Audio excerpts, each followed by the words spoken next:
Hey guys, welcome back to another video. Today I wanted to talk about CA18 versus SR20 and which one is the best. So in terms of these engines, I have experience with both now. Personally, I've built this CA18 forged, gone through everything. Just a quick run through on the engine. So I got spool rods, CP pistons, ARP head studs, Cometic head gasket, Camtech rig round 260-degree cams, Supertech valve springs and retainers, and standard crank ACL bearings, and I've done a baffled oil pan. Transmission is standard, lightweight flywheel, and in terms of turbo, it's a Hypergear ART28. And the car makes 225 kilowatts at the wheels, 555 Newton meters on 98 fuel, and that's a 18 to 19 PSI. This car is a factory unopened blacktop from a Type X. And in terms of turbo, it's a S15 T28 ball bearing. So I wanted to cover off sort of each category, what's different about the engines and the pros and cons of both. So firstly, with the engine, we'll start with the crankshaft. So the crankshaft on both engines are actually relatively quite similar, and they're both pretty much made the same way. In terms of main bearing support, I think the support on the SR20 is a bit better than the CA. So both have a main girdle. In terms of the rods from factory, I think they're quite similar in manufacture as well, and the pistons as well. Obviously this is a 1.8 and that's a 2-litre, so you do have the advantage of more displacement and slightly more torque on the SR20 compared to the CA. So in terms of the block itself, on the CA, it actually has a cast iron block, the same as the RB engines. And on the SR20, Nissan went to an alloy block.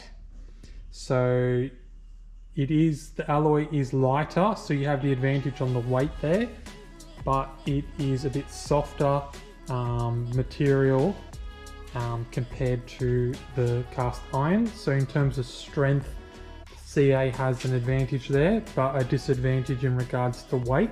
And then when we get to the cylinder head, this is the most differences. So on the CA, you obviously still have two camshafts and you have a belt with a cam angle sensor on the front. Whereas on the SR20, you go to timing chain with the tensioner on the side, and your cam angle sensor is driven on the side.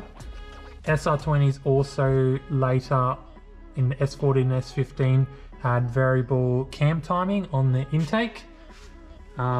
CA never got that. The RB25 did, but the CA being older never had that. In terms of the lifter on the CA, you've got the hydraulic lifters running on the camshaft with a shim, and on the SR20 you have the same thing, but in between is you have a rocker arm for two valves to run on the same lobe. Disadvantage to this is, as you know, the SR20 under load and high RPM, it can spit the rocker arms out or actually break the fork on the rocker arm, and then it can fly around in there and cause damage. And obviously you're going to be one valve down, which potentially could break or drop into the cylinder and cause more damage. So in terms of RPM, like factory or built, you're probably looking about 8,500. On the CA, you can go up to 9.5. This engine I've got tuned up to 9 and it hasn't been any issues. The tuner's told me he's gone to 9.5 on other engines as well, because they are quite well balanced engines with good head. In terms of intake on Japanese engines, they came with these butterfly valves, and there's a rod that runs through here with butterflies for the secondary inlet, which is smaller. So under vacuum, you're using this canister, and the butterfly actually shuts to let the air go through only one of the ports, which helps increase velocity and low down torque. And then once you start getting over into boost territory, then the butterfly valve opens and you get full flow. But some people claim that this is a restriction into the engine, and the SR20 inlet ports are actually bigger. In terms of intake manifold design, this S13 series engine, the plenum is on the bottom and the runners coming up to the top. And on the S13, it's the other way around. The runners are on the bottom with the plenum on the top, which is how the S14, S15 engines came later on. I'm not sure which one's a benefit, but both don't seem to be an issue if you're pretty much under 400 horsepower. In terms of injectors, on the SR20 we have side feed injectors, and they are slightly larger than the injectors on the CA. The CA injectors are top feed, and the same with the regulator on the end of the rail. So the potential to make more power on the SR20 is there with those slightly larger injectors, but they are a little bit harder to find and choice. So what most people do is change the rail and go top feed. You don't necessarily need to change the rail on the CA, and you can find injectors a little bit easier on there. I think in terms of serviceability, it is better that the timing belt is on the outside. You can easily change that. As long as you don't have any issues with the timing chain on the SR20, it is more reliable for longer kilometers running that timing chain, but it is harder to get to as well. And I know a lot of people have had issues with the hydraulic tensioner creating slack and there being like chain slop as well. In terms of the turbo, from factory, this S13 engine came with T25. So did the CA18, but there was later a rendition of the T25 that flows better on the S13 than the CA. And also later on with the S14 and S15 engine, they came with T28 ball bearings, which is what I've actually fitted onto this, which allows you to make more power. So in terms of power from the factory, the SR20 made more than the CA.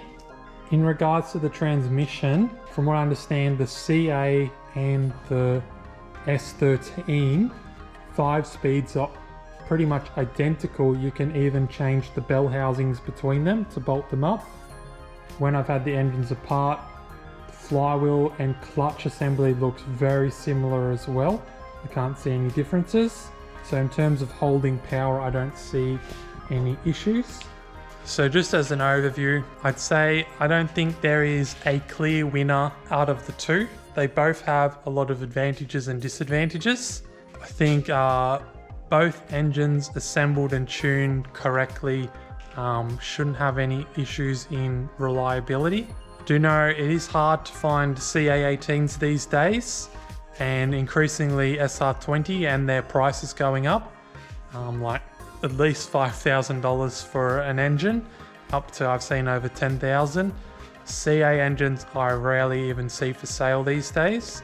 So engines and pieces are hard to come by. To summarize, in terms of drivability with both these cars, I know this one's very modified and this one's original. The low down torque on the SR20 and the response, just in factory form, is more comfortable to drive, whereas the CA is very rev happy. And if you like that sort of experience where revving the engine out to get the power, then I would say that one is for you. This video is just from my perspective and experience with both engines. I know other people would have experience different things and might have different opinions. So feel free to put your experience or opinions down in the comments below. If you have any questions for me about these cars, I do have an overview of both of them. Any specific questions, then put them down in the comments below. If not, consider subscribing or liking and commenting on this video. I'll see you next time for the next video. Cheers.